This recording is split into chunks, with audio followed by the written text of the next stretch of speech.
Sir MLA పర్యటనలో భాగంగా తహసీల్దార్ కావచ్చు, స్థానికంగా ఉండే నాయకులకు సంబంధించి కొన్ని విషయాలు మాట్లాడడం జరిగింది. అది మీ దృష్టి కూడా రావచ్చు. దీని గురించి మీరేమంటారు సార్? ఇది ఆయన ఒక బాధ్యత గల ఎమ్మెల్యే అని మర్చిపోయి మాట్లాడుతూ ఉంటాడు.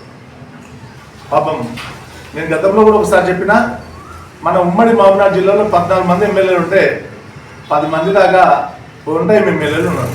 దాంట్లో మన ఎమ్మెల్యే గారు కూడా ఉన్నారు. ఈయనకు విషయ నిర్దేశం ఏం తెలియదు, ఏం మాట్లాడినామో తెలియదు. ఇలా భూమి కబ్జా అంటారు. భూమి కబ్జా అంటే సెల్ ఫోన్ అయితే చెవులు పెట్టుకొని ఎత్తుకోవచ్చు.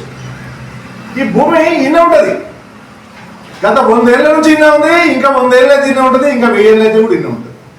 దీనికి నైజాం గవర్నమెంట్ల నుంచి కూడా అప్పటి నుంచి కూడా ఒక సర్వే నెంబర్ నిర్ణయించారు. ఆ సర్వే నెంబర్ల మీద ఇంకా నడుస్తూ ఉంది. ఇలా గవర్నమెంట్ ఎవరిది ఉంది? కాంగ్రెస్ గవర్నమెంట్ ఉంది. ఈ ఎమ్మెల్యే ఉన్నాడు, కాంగ్రెస్ ఎమ్మెల్యే ఉన్నాడు. మరి అధికారులు కాంగ్రెస్ ఎమ్మెల్యేకి ఇంటర్వ్యూనట్టు ఉంది. సర్వే చేయించమని చెప్పినాం. సర్వే రిపోర్ట్ తీసుకొని అక్రమంగా ఎవరైనా చొరబడితే, ఒక గజంలో ఎవరైనా కబ్జా చేస్తే కేసులు పెట్టి జైల్లో పెట్టమని చెప్పినాం. నేనైతే సొంతంగా 1 కోటి రూపాయలు నజరానా ప్రకటించిన. నా మీద తప్పు చూపిస్తే, నేను ఎక్కడ ఉన్న భూములైనా సరే నిరూపిస్తే నా మీద కేసు పెట్టాలి, 1 కోటి రూపాయలు నజరానా తీసుకొని పోవాలి. దమ్ముంటే పట్టుకో షెకావత్ అని కూడా చెప్పాను నేను. ఇప్పుడు మళ్ళీ చెప్తున్నా,